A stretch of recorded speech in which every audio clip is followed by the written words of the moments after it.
Todo mundo com seu material em mãos, com a sua hidratação em mãos, porque eu já tô pronto e vou começar. É óbvio que pode existir aqui nesta terra nova para mim alguém que não me conheça. E aí eu vou dizer para você, que já é de casa, que todas as vezes em que eu preciso me apresentar, eu me desafio a fazer isso de uma maneira diferente. Então eu preparei um pitch aqui. E é parte da tua aula que você preste atenção em quais são os caminhos que eu uso para também me fazer magnética e criativa me apresentando para uma pessoa nova. Eu sou Karina Lima, sou uma criança tímida, uma adolescente complexada de todas as maneiras, de moletom da Side Play, para quem é cringe que nem eu, a referência deve ser bem sabida. Sempre fui uma adulta revoltada com a minha timidez, com o meu temperamento muito mais tímido. Com a voz de taquara rachada, com o vermelhidão de bochecha, com a temperatura alterada. Mas, na idade adulta, a minha revolta com isso era tão grande que foi aí que o meu jogo virou. Eu sou filha de comerciantes, portanto, desde pequenininha, desde os 12 anos de idade, eu já entendi o posicionamento atrás do balcão. Por essa razão, de vendas, eu de fato entendo. E trabalhei com isso muito tempo. A Mandinha tá falando sobre meus olhos verde azeitona. Tá de noite, gente, prejudica o meu olhar. Mas cá estamos. Então, já contei de onde vim, já contei como é que eu cheguei aqui. Sempre fui uma estudante ultra dedicada e autodidata, não só em oratória, como também nos meus processos de autoconhecimento. Eu nunca fui a mais bonita da sala, sabe? Então eu sempre acreditei que o conhecimento consistente valia muito mais do que só a roupa bonita ou a boa aparência. E essa minha opinião não mudou. Conhecimento sempre vale mais, a consistência igualmente. Eu fui líder de equipe muito jovem, eu fui empreendedora numa época em que não tinha guru de marketing para apontar o caminho do que a gente devia fazer. Reinvenção sempre foi a minha tônica, afinal de contas, precisei me virar nos 30 ao longo da carreira e tive uma carreira não linear, né? Não fui para o mercado corporativo e lá fiquei. E reinvenção sempre foi a minha tônica exclusivamente, principalmente, de 2020 para cá, quando eu passei a atuar, finquei a bandeira em comunicação e a partir daí eu passei a atuar com roteiros, apresentação de eventos, roteirização de vídeos, direção artística, treinamento de pessoas no palco, ou seja, antes de 2020, eu realmente estava lá, forjada no fogo, mas o meu habitat era a sala de aula. Sala de aula e palco sempre foram os meus lugares. Meu ascendente é leão, gente. Então, afinal de contas, ser amostrada é parte da minha vida. Quero que a minha jornada antifrágil, que a minha jornada e a minha curadoria ensinem você, valham para você. Afinal de contas, a gente não se apresenta só para se mostrar. A gente se apresenta com um objetivo, e você anota aí, para provar para a nossa audiência que a gente pode ser útil, para mostrar para a nossa audiência que a gente tem a entregar. Por conta desse preparo ao longo dos anos, sempre que a vida me desafia, eu estou pronta. E esta aula convida você a fazer o mesmo. Eu espero que você também sempre esteja. Antes da gente começar no batidão das listas, eu quero, de maneira muito breve, te trazer uma reflexão sobre como a comunicação, que é a minha bandeira, transforma a vida da gente. A primeira coisa que você vai lembrar é que tudo em nós comunica, com a gente querendo ou não. Tudo na nossa aparência, no nosso gestual e na nossa mensagem é intencional, por mais que a gente não deseje. E por essa razão eu quero te chamar a atenção, porque muitas vezes você pode estar comunicando elementos, posicionamentos e gerando percepções que não são desejadas por você, sem que você esteja de olho nisso. Outra coisa, as pessoas compram a nós e depois compram aquilo que a gente vende. Portanto, é estabelecendo confiança que a gente vende qualquer coisa, de uma flor a um trator. E as pessoas são movidas pela maneira como nós contamos as nossas histórias. Então, saber contar histórias é fundamental e ter autoconhecimento, para ter talento para contar sobre nós de maneira clara e cristalina, isso é fundamental para a gente conseguir resultados. Outra reflexão que você tem que fazer é de que quando o ruído na sua fala é muito forte, ele pode tampar a mensagem. E olha, se eu tivesse agora conversando com você com um baita pedaço de verdura nos dentes, ia ser uma baita de uma dificuldade para você prestar atenção em mim. Pois é, o alface no dente muda de figura, muda de forma, mas ele existe. Cuidado para que o ruído não faça barulho demais na sua mensagem. Outra reflexão que você tem que fazer é, vamos combinar, falar em público é meio que a terra do nunca. A gente não aprendeu isso na escola e, portanto, a gente não sabe qual é o limiar ideal da oratória. A gente não sabe o que exatamente a gente tem que fazer para falar bonito. Por quê? A gente não teve base, a gente não teve alicerce. O que a gente sabe de maneira subjetiva é o que a gente sente quando alguém chega e arrebenta e arrasa o quarteirão. Portanto, é algo que a gente precisa criar referencial para perceber melhor. Fechado? Uma das maiores alegrias que eu tenho na vida é ter a sensação de que a minha voz é percebida pelas pessoas e é esperada, é acolhida, é tida como algo útil. Portanto, eu desejo de todo o coração que você experimente dessa sensação também. Eu espero que você tenha este mesmo sentimento, que você consiga ter a fala bem acolhida, valorizada, bem percebida pelas pessoas. Experimentar essa sensação vai te fazer não querer sair desse sentimento para todo sempre. Eu te garanto. E agora a gente vai falar da exorcização dos comportamentos e das expressões que se atrapalham durante a comunicação.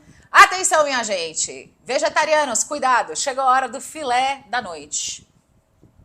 Gastamos aqui brevemente menos de 10 minutos para as apresentações e aí a gente vai começar a falar sobre pecados capitais. Para aquecer, porque a chinelada maior vem do meio para o fim, a gente vai começar a falar com vendas. Alguém aqui trabalha em vendas? Quem trabalha em vendas, me diga eu.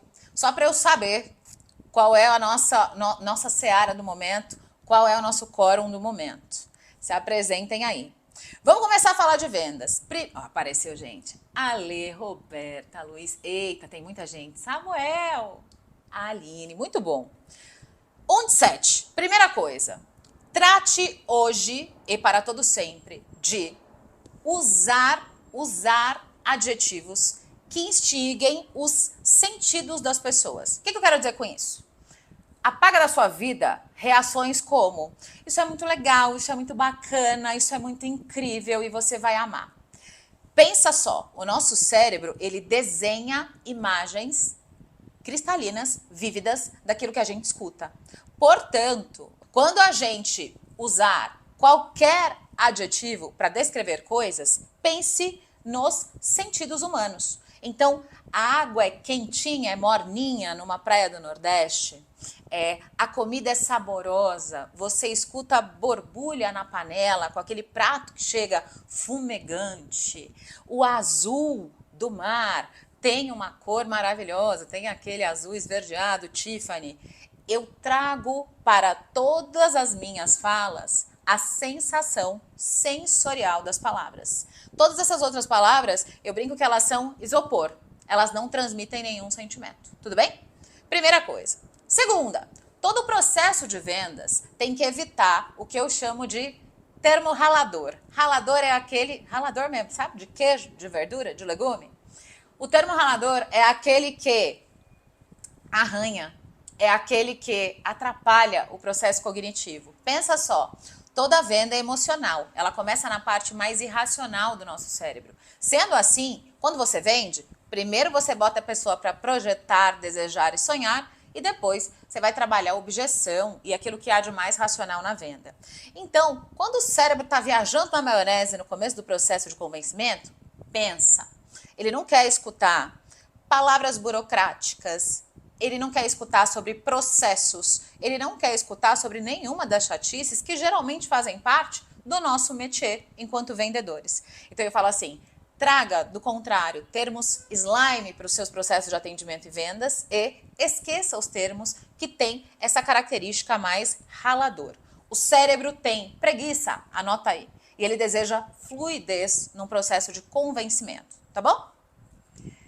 Terceiro pecado. A Aline falando, levanta a mão, o povo do visto e da validade do passaporte. Pois é, gente. Primeiro você vende o sonho. Depois você faz o checklist apenas para garantir o planejamento acertado. E se você precisar fazer alguém renovar passaporte e visto numa viagem, você trata de encaminhar as ações, certo? Mas primeiro, mantenha o samba vivo, não deixe o samba morrer. Terceiro pecado. Ô, gente, eu tô sofrendo com isso aqui ultimamente, viu? Então não custa nada fazer o alerta para o universo, tá?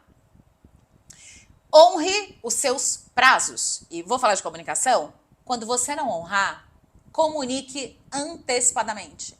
Estamos em 2023, gente. Não tem mais graça se fingir de morto quando a gente não cumpre um combinado. O ditado já diz, né, que o combinado não é caro. Portanto, sempre que você não honrar um prazo, escreva, ligue, avise, mande um sinal de fumaça, mande um carro de som para o seu cliente. Porque é algo que quebra infinitamente a relação de confiança, certo? Melhor que isso, o mundo ideal, eu costumo dizer, é todo cliente tem o espírito do burrinho do Shrek. Então, se você puder e estiver lidando com um cliente muito ansioso, faça melhor. Avise antes. Olha, eu sei que a gente tem um prazo aí, mas está no meu radar e hoje mesmo eu falei com o meu parceiro, com o meu fornecedor. Tudo bem? 4. Nunca, em nenhuma hipótese, entre em competição com alguém que está usando o celular. Mas, Karina, hoje em dia é quase impossível. Então, quero te dizer o seguinte. Tudo que você faz comunica e as atitudes que você toma, as decisões que você toma, mostram qual é o seu posicionamento. Então, eu quero dizer o seguinte. Sempre que alguém estiver mexendo no telefone, por mais que a pessoa diga assim, pode continuar falando, eu estou prestando atenção, você vai fazer o seguinte. Você vai encurtar o seu assunto, endereçá-lo quanto antes e calar-se. Afinal de contas, aquilo está sendo improdutivo para você. Ou você vai fazer melhor. De maneira muito sutil, educada e serena, você vai dizer: eu vejo que você não está num bom momento, está ocupado, está ocupada, eu não vejo problema nenhum. Você pode remarcar comigo e nós podemos conversar de novo oportunamente. Se dê valor. 5. Sabe aquela música do Deixa Abaixo? Do Deixa Abaixo, Deixa Abaixo. Meu quinto pecado é não deixe baixo. De duas maneiras. Uma delas é não use diminutivos. Nunca, se possível. Jamais. Idealmente. Por quê? O único diminutivo que você pode usar é Toquinho, aquele cantor da música da Aquarela. Fora disso, esqueça essa história. Diminutivos podem infantilizar ou trazer fragilidade para sua fala. E ainda falando de diminutivo, eu quero que você não baixe nunca o volume da sua voz, em especial quando você fizer pronúncia, quando você comunicar o preço do seu produto ou do seu serviço. Combinado? Então, não diminua nem a marcação da dicção e nem o volume de voz. Porque eu conheço gente que fala o preço meio que espirrando. E este não é o caso. A gente precisa ser vocal em informações importantes e vender não é pecado, não é feio e nem é sujo. Faz sentido pra você aí? Eu espero que sim. Flávia tá falando dos meus cabelos bastante. Gente, eu tenho um ventilador aqui na frente. Eu só não botei ele no 3 porque eu fiquei com medo de fazer barulho. Mas deixa eu pegar a autoconfiança aqui nessa ferramenta para vocês verem. Então, a gente foi para 5 pecados em venda, certo? 6. Será que pode falar isso no YouTube, gente, que eu nem sei? Não seja adepto ao comportamento que eu chamo de abaixo de cobra. E o que eu quero dizer com isso? Pode? O cliente e você estão discutindo alguma coisa, estão se comunicando. E aí, de repente, você aconselha algo para o cliente. O cliente discorda, revoltadinho, diz que não vai fazer o que você quer, o que você sugere. E aí, ao invés de você trazer o posicionamento, mostrar aquilo que é importante, e muitas vezes mostrar aquilo que o cliente nem sabe que quer, aí você vai e fala assim, você é o cliente, né? Você que manda. Então, eu vou obedecer a você. Ale, sua resposta é preço ao final. Apresente valor e depois faça o acordo com relação ao preço. Então, voltando aqui à vaca fria. O cliente e você estão discordando e você vai lá e diz, eu jogo a toalha, você é o cliente, no final do dia é você que manda, então vamos fazer aquilo que você quer. O que eu quero que você faça? Para que a sua comunicação seja ativa, altiva e segura. Eu quero que você diga para o cliente, olha, sua necessidade é essa. Olha, eu acho que tem gente que faz isso no dia a dia, que está se delatando aqui no chat. Sua necessidade é esta, eu vejo a importância de agirmos dessa maneira, mas eu vou te apresentar quais são os cenários que temos. Estou com você diante do que você decidir, mas te recomendo fortemente que façamos isso ou aquilo. Bonito, né? Seguro? Gente, banque o seu rolê na comunicação. Não tem outro jeito da coisa funcionar para você. Fechado? Até aqui? Se tiverem dúvidas, se quiserem me dizer qualquer coisa, eu tô aqui de olho no chat, tá? Sétimo e último, antes da gente ir para conversas pessoais, que é a minha parte predileta, porque eu quero ver vocês gabaritando. Sétimo, esse é polêmico, tá? Não espere um cliente para sempre. Comunique a sua disponibilidade. O que eu quero dizer com isso? Você marcou com o cliente em qualquer lugar ou marcou com o cliente uma reunião online. O cliente atrasou. E se atrasar de maneira desrespeitosa e se atrasar sem o horizonte de te encontrar, você vai definir qual que é o seu prazo tolerável. E quando você chegar neste limite, escreva um bilhete agradável e educado, sinalize para o cliente que você partirá. Porque você tem outros compromissos, porque você tem uma agenda a cumprir no dia. Ai, Karina, mas eu não tenho nada para fazer, eu estou à disposição dele. Ele não precisa saber disso, não precisamos contar com esse amor garantido todo. Portanto, sempre que você tiver desrespeito ao prazo honrado, defina qual que é o seu limiar tolerável e parta, sem medo, sem problemas e sem culpas. Todas as vezes em que a gente posiciona de maneira firme, adequada e coerente, a gente pontua na relação que a gente estabelece, certo?